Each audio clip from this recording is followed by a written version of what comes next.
আজকে আমি আবারও নিয়ে চলে এসেছি চিংড়ি মাছ। একটু চিংড়িটা একটু অন্যভাবে করব ভাবছি। কী করব আমি নিজেও জানি না, তবে চেষ্টা করছি একটা নতুন ধরনের কিছু রেসিপি বানানোর। দেখি কি হয়, চলুন আপনারাও আমার সঙ্গে থাকুন। প্রথমে আমি লবণ আর হলুদ দিয়ে একটু ম্যারিনেট করে নেব। হলুদও দিয়ে দিয়েছি, আর একটু আমি দেব লেবুর রস।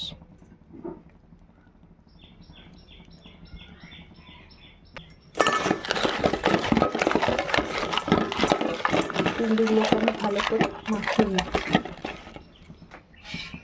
এখানে আমি তাওয়া গরম হতে দিয়ে দিয়েছি। এবার আমি এর মধ্যে তেল দিয়ে দিচ্ছি, আর আমি একটু বাটার দিয়ে দেবো। বাটারটা আমি এর মধ্যে দিয়ে দিলাম। এবার আমি এর মধ্যে একটা করে চিংড়ি দিয়ে দেবো।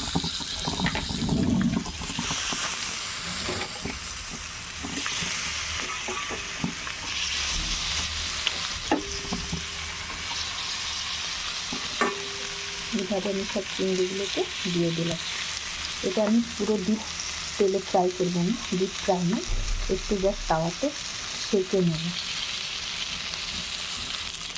একটা সাইড আমার হয়ে গেছে, এবার আমি অন্য সাইডটা এইভাবে উল্টে দেবো।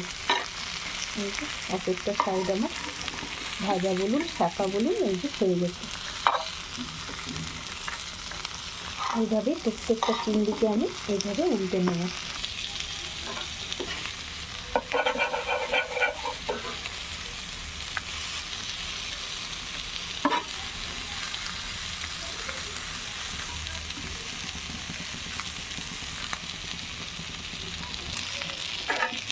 চিংড়ি আমার ফ্রাই হয়ে গেছে, এবার আমি এগুলো একটা করে সব তুলে নেব। এবার আমি কড়াই বসিয়ে দিয়েছি, আর এখানে কিছুটা তেল নিয়েছি। আবার আমি এর মধ্যে একটু বাটার দিয়ে দেবো।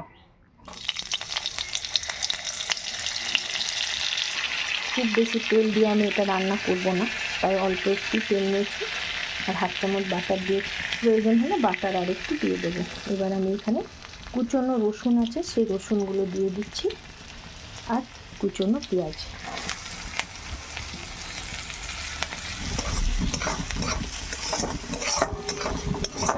এগুলো আমি ভালো করে ভেজে নেব। রসুন পেঁয়াজটা আমার ভাজা হয়ে গেছে। আমি এটা খুব বেশি ভাজবো না, লাল করবো না, এরকম একটু সাদা সাদাই থাকবে। এবার এগুলোকে আমি একটু তুলে নেব। এখানে আমার আদা জিরে আর লঙ্কা বেটে নিয়েছি, এটা আমি 1 চামচ মতো দিয়ে দেবো এই তেলের মধ্যে।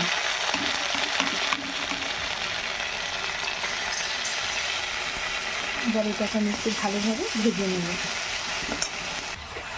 সামান্য একটু হলুদ আর একটু ধনে গুঁড়ো দিয়ে দেবো। একটু লঙ্কার গুঁড়ো দিয়ে দিয়েছি। এবার একটু গরম মশলা দিয়ে দেবো, আর বাড়িতে তৈরি করা একটু ভাজা মশলা।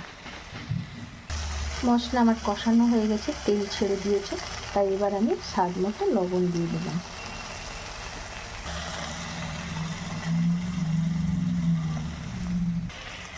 এবার আমি একটু এর মধ্যে জল দিয়ে দিচ্ছি, অল্প একটু জল দেব। তারপর আমি এর মধ্যে মাছগুলোকে দিয়ে দেবো।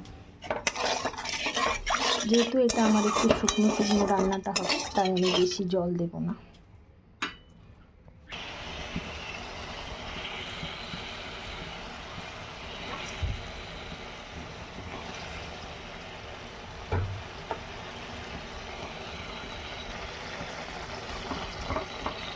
সব মাছগুলোকে আমি এইভাবে দিয়ে দিলাম।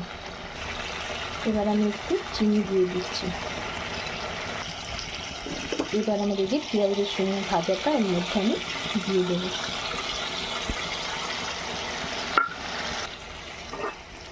এবার আমার একটু ফ্রেশ ক্রিম এর মধ্যে আমি দিয়ে দিচ্ছি।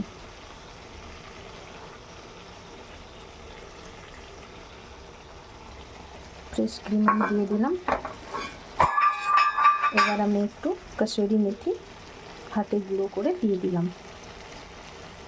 আমার রান্নাটা তৈরি হয়ে গেছে, আর আমি জাস্ট একটু ধনে পাতা ছড়িয়ে দিলাম। রান্না কমপ্লিট। তো কি কেমন লাগলো আমার এই চিংড়ি মাছের রেসিপিটা। আশা করছি ভালো লেগেছে।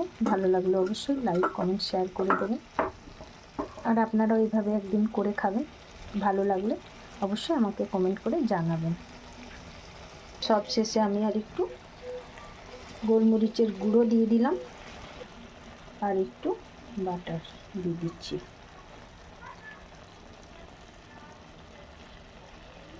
ব্যাস, এবার আমি গ্যাস অফ করে ঢাকা দিয়ে কিছুক্ষণ রেখে দেবো। বাটার ক্রিম চিংড়ি রেসিপি কি ভালো লাগলো না? চলুন এবার আমি গ্যাস অফ করে দিচ্ছি আর একটু ঢাকা দিয়ে দিচ্ছি।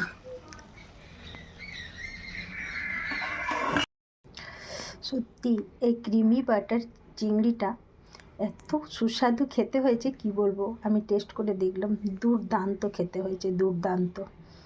আপনারা অবশ্যই একবার ট্রাই করবেন, কথা দিলাম আপনাদেরও ভালো লাগবে।